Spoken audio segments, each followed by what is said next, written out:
Hey, this is Sky. Welcome to my YouTube channel. So today I want to talk about kind of a heavy topic. I hope it doesn't depress you too much, but it's something that, we need to talk about, and it's suicide. Death can be a pretty scary thing to think about.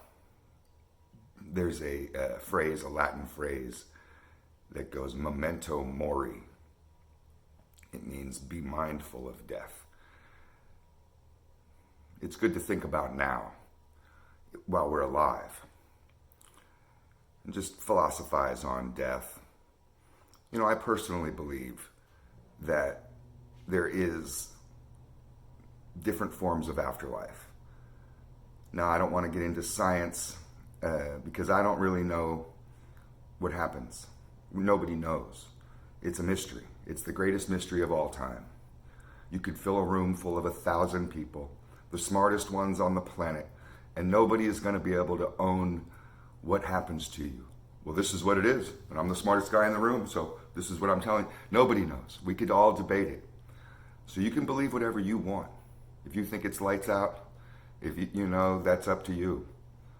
But I personally believe that this isn't it. Now, some of my beliefs are based on spirituality and religion. You can get your beliefs on what you think happens after death. But I firmly believe, I know for me,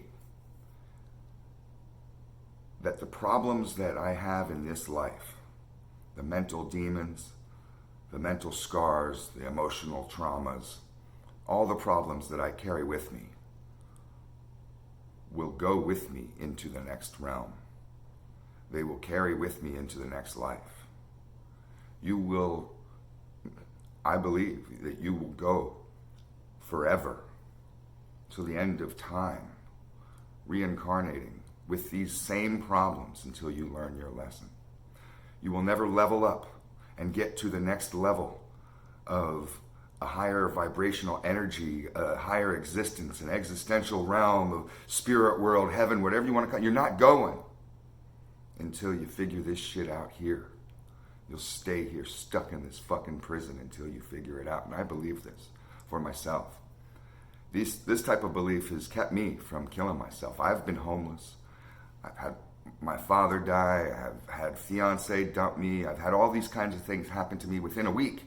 Bam, bam, just keep getting hit. You think you're getting up, hit you again, motherfucker. Stay down, motherfucker.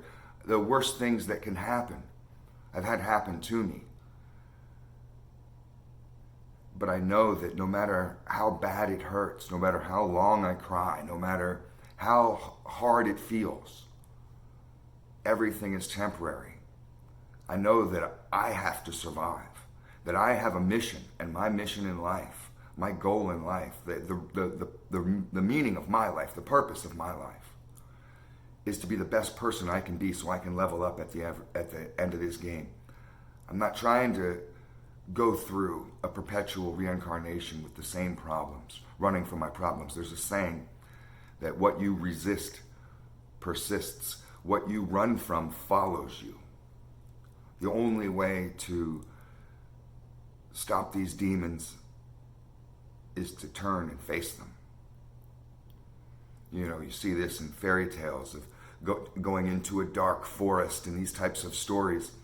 This is what we're talking about here. You have to go into that dark forest. You have to man up and do it. I personally believe that suicide is the bitch way out, the punk way out, the loser way out, the weak way out. That's a chump. And it's not going to help you. You don't know what's on the other side. You don't know. You believe in heaven or hell? You don't know if you're going to heaven. How the fuck do you know? You think you're such a good person? How the fuck do you know? First of all, in Christianity, you're not allowed to commit suicide. You don't go to heaven if you commit suicide, even if you've lived a great life. It's not how it works. The other religions have a very similar type of thing because you can't run from your problems. And I'm not trying to put down people that are depressed. I have a friend of mine who just recently committed suicide. I just found out about it today. It didn't happen today. It happened recently, though, within the last year. But we kind of lost touch. And I feel bad about his situation, or anybody's. It's weird because I've known so many people who've died, very few of which, only a handful of which died of natural causes of being sick. I got a buddy of mine, Richie Mott, Philly mobster. If you know anybody out there knows real hardcore Philly mob guys, Richie Mott was as hard as they come. I fucking love Richie Mott to the day I die. And he died of heart failure. But most of the other motherfuckers I've known in my life have been murdered or committed suicide. And it was weird because when I was in my 20s, when I was in my teens, late teens, all through my 20s, into my late 20s, for that decade or so, 12 years or whatever, it was murder, murder, murder. I saw more murders right in front of me than most vets see their whole tour, their whole career. I talk to Vietnam vets, I see more murders than most of these motherfuckers, unless they were Rambo. But as soon as I got into my 30s, it was all suicides. And I stopped really hearing about motherfuckers getting popped. I stopped, because it's one thing to hear. In my 20s, it wasn't just me hearing about this shit. You hang out with your friends, and they're like, oh, you hear about Tony? Yeah, he got shot the other night. Motherfucker's dead. You hear about that stuff every week, going to funerals all summer long. But I'm talking about, I see people that I'm hanging out with, and all of a sudden shots fire, and you look over, and it hit the guy next to you. Oh, shit. That was my whole teen and 20. That was through my late teens and 20s. That was happening all the time. All the time. And then all of a sudden, that slowed down, thank God. But the deaths didn't stop. Friends of mine just kept picking themselves off. Fools that made it into their 30s and had survived all kinds of various bullshit they've been through in their lives, I guess just really haven't dealt with it well. And people get overwhelmed. I get it. I don't put people down that are thinking about suicide. We've all thought about it. I think every human being, I think that's natural. Every human being has at least contemplated it once. But there's a big difference between somebody who has a fleeting thought during a real low moment to somebody who goes into the garage and sets a rope over a fucking beam and then hangs themselves. I know a couple people that have hung themselves, a few people that have shot themselves. I've probably had 10 friends or so that have committed suicide over the last 10 years, and it's weird. This guy that I know, Glenn, it was unfortunate that me and him lost touch, and we kind of just went our own directions. And, you can lead a horse to water, but you can't make him drink. And I had recognized, and I'll be honest on this video, I recognized his downward spiral with his mental health, and that he was a prime candidate for somebody to commit suicide. And I would jokingly tell myself that one of these days I'm going to get that call. Someone's going to tell me, oh yeah, you hear Glenn, he killed himself. Well, I got that call just today. And I'm not surprised. I tried.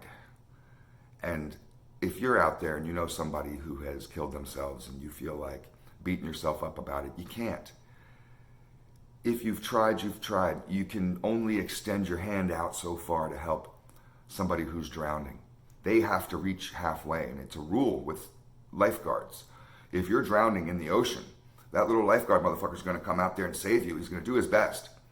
But when he gets out to you and you're out there flopping around, drowning in the middle of the ocean, when they get to you, they're going to reach out there halfway, and you're going to have to reach to them, because they don't want you to bring them down also. And it's not that I was worried about Glenn bringing me into his depressed world. It's more about free will. I'm not your father. I'm not your master. You're not a pet. You're a free will human being that can do whatever they want. And I've known people who you just want to shake them until their neck breaks, because they're not getting the fucking advice. They're not listening. And it can be so easy for us to see sometimes, because we're on the outside. And we may not be going through whatever they're going through, even if we've been through that kind of stuff before and we can relate. And you can kind of pat them on the back and say, I've been there, man. Just, it'll be okay. Not everybody deals with shit at the same level. Some people get overwhelmed really easily. Sometimes it's easy to recognize this in children who have temper tantrums, and those tantrums are because of being overwhelmed emotionally. I have no real words of advice on this video to teach any major lessons.